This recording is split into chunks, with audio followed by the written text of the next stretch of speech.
So for 4.27, number 2, it's just like number 1 for 4.27, and then it's also still similar to 4.25, except we're using the average value theorem instead of the mean value theorem. Once again, the only difference is the 1 divided by b over a instead of the f into c, parentheses b minus a. We're also going to be using the antiderivative equation again as well.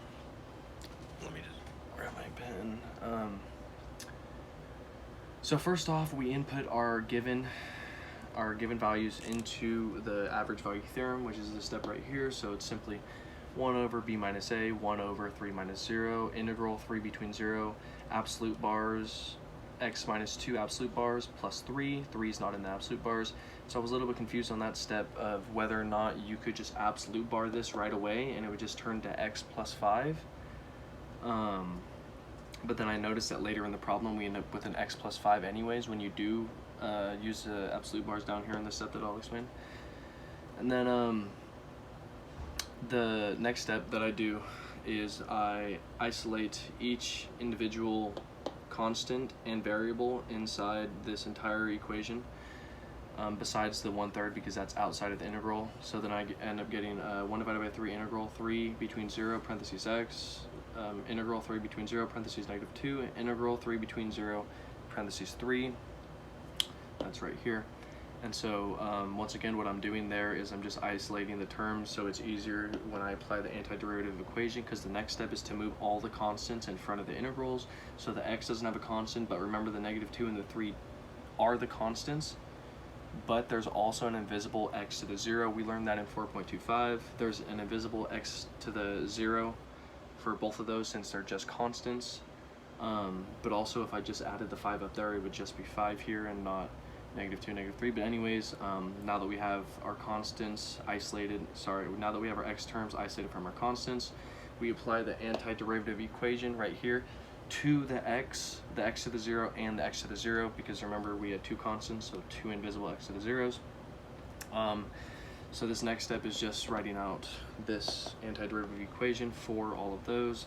This next step is just finalizing those, finalizing the numbers, and then this next step is me redistributing the constants back into the equation. So then you just get f of x equals 1 divided by 3, bracket, integral 3 in between 0, parentheses, x squared divided by 2, integral 3 between 0, parentheses, negative 2x divided by 1, integral 3 between 0, parentheses, 3x divided by 1. And so remember that these absolute bars are still around the negative 2 and the x, and so that's what this step is right here. The absolute bars, I don't know if you can see them, right there and right there. Kind of squeezed them in there. And so right here I realized that we end up getting a 5, which is the same thing if we just used it up top. If we just used the absolute bars up top, we would have already gotten the x5, but since we, the 5x, not the x5, but since we're using it down here after isolating all the terms, it just turns the negative 2x into a positive 2x right here. That's what this step is.